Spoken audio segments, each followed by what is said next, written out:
দিন অবরোধের লাগে গাড়ি বন্ধ রাখছি। নাটক নিয়ে আইছো না? সারা দেশের গাড়ি চলতেছে আর তোমার গাড়ি বন্ধ রাখছো না? তোমার গাড়ি বন্ধ রাখতে কইছে কে? কি কোন ভাই, হরতাল অবরোধ চলছে, গাড়ি ভাঙচুর করছে, এর মধ্যে কি গাড়ি বাইর করা ঠিক হইব? তার মধ্যে তো জীবনের ঝুঁকি আছে। গরিব মানুষের ঘরে জন্ম নিয়ে হরতাল অবরোধ দেখলে আমাকে পেট চলবো? আপনারা ড্রাইভারের জাত, আপনারা কুত্তার জাত। হ্যাঁ এই বামে দেখ, বামে দেখ। হাই জি উস্তাদ। নিচে নাম। শোন, 3 দিন তো অবরোধ, জানলা টাল্লা সুন্দর করে লাগাইয়া গাড়িটা মুছছা গেটটা লক করে মেয়েদের হাতে চাবিটা বুঝে যাবি, বুঝছস? আচ্ছা উস্তাদ। আচ্ছা, আমি একটু চা খাইতে গেলাম। ঠিক আছে।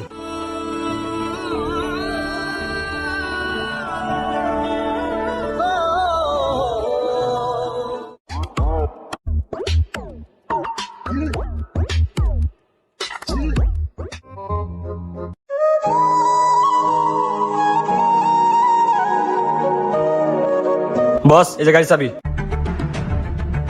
গাড়ির চাবি মানে? গাড়ি কি বন্ধ রাখছো? হ্যাঁ, ওস্তাদে গেলে 3 দিন নাকি অবরোধ থাকবো, এর লাগে গাড়ি লক করে চাবি নিয়ে এলাম। যা, তোর উস্তাদরা আমার কাছে আইতে কর। আচ্ছা বস, যাইতেছি।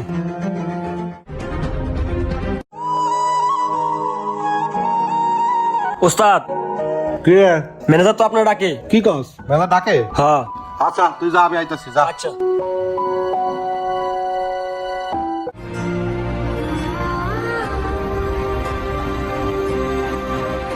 কাকা লেখা রাখো।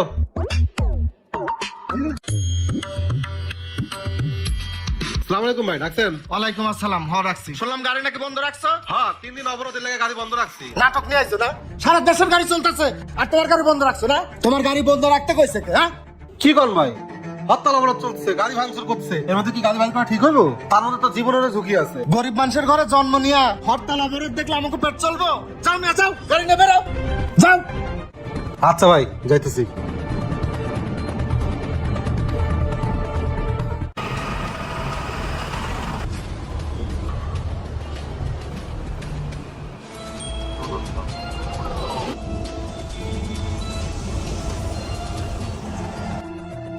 কি রে, সামনে মিছিল না? এখন কি করি? ওস্তাদ, সামনে তো মিছিল, গাড়ি ভাঙচুর করতেছে, কি করবেন? কি কস? চালু করে যাত্রী নামা। আচ্ছা ওস্তাদ। কি রে? ওস্তাদ, মিছিল তো এদিকে আইতেছে। কি কস? দরজা লাগা, দরজা লাগা। আচ্ছা ওস্তাদ, লাগাইতেছি। দরজা বন্ধ কর।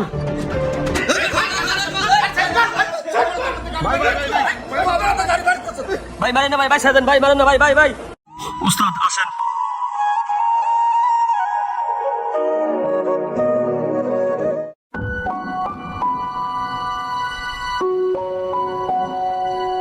ওস্তাদ, দেখে নামেন।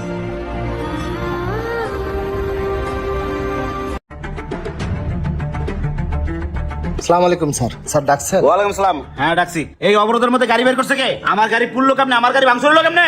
না মানে স্যার, গাড়ি তো বের করছে ড্রাইভার শামীম, আর এ ব্যাপারে আমি কিছু বলতে পারবো না স্যার। শামিম? শামিমে ডাক দাও। ফোন দিছি, শামীম আসতেছে স্যার। আসুক আজকে। স্যার, ওই যে শামীম আসছে। স্যার, আসসালামু আলাইকুম স্যার। ওয়ালাইকুম সালাম। কি ব্যাপার, তোমার এই অবস্থা কে? আর এই অবরোধের মধ্যে তোমার গাড়ি বের করতে বলছে কে? গাড়ি আটকে স্যার, গাড়ি ভাঙছে স্যার, আমাকে হাত পা সব ভাঙে ফেলাইছে স্যার। আর আলমগীর ভাই গাড়ি বের করতে কইছে স্যার। কি রে আমার? এক থাপ্পড় তোর দাঁত ফালা দেবো। বেটা ভাজেল, ভাত মাছ খাস না, বুঝছ না? হরতালের মধ্যে গাড়ি বের করলে গাড়ি পুরো ভাঙচুর করে। গাড়ি বাইর করছস, আবার বড় বড় কথা কস। ও তো ঠিক হইছে। তুই এই অবরোধের মধ্যে গাড়ি বের করছিস কি লিগা? আমার গাড়ির যত জরিমানা তুই এনতে দিয়া তারপর যাবি। আরে রাখেন, আমরা ড্রাইভাররা কি খেলার পুতুল নাকি? গাড়ি বাইর করে দেখে আলমগীর ভাই দুনিয়ার খারাপ ব্যবহার করছে। আমি ওনাকে বলছি গাড়ি বাইর করলে আগুনে পুরাই দিতে পারে, উনি তারপর আমার সাথে খারাপ ব্যবহার করছে, তারপর আমি গাড়ি বাইর করছি। আর এখন গাড়ি পুরাইছি, আপনার সাথে খারাপ ব্যবহার করতেছেন? আপনি যে এমনি নাচতে পারেন, আমি কি সামনে নাচবো? আমরা মানুষ না? শোন, আমার লগত তো আবেগ দেখাই লাভ নাই। আমি হলো মোটর মালিক জাত, আমারও তো আবেগে বুক কাঁপে না। গাড়ির জরিমানা কিভাবে দিবি ওই চিন্তা কর। কইবেনই তো, আপনারা ড্রাইভারের জাত, আপনারা কুত্তার জাত। ওদিক পাবলিকে ধরে মারে, আমার যাত্রীও মারে, এদিকে আপনারা খারাপ ব্যবহার করেন। আমরা কোনো জায়গায় শান্তি পাই না, বাসায় অশান্তি করেন সবাই। আমরা নাকি ড্রাইভারের জাত, কুত্তার জাত, খারাপ। আমরা কই যাবো? আমরা কেন যে ড্রাইভারের বেশে পয়সা নিলাম? আসলে ড্রাইভারের জীবনটা অনেক কষ্টের একটা জীবন। গাড়ির যাত্রী থেকে শুরু করে সবাই তাদের সাথে খারাপ ব্যবহার করে।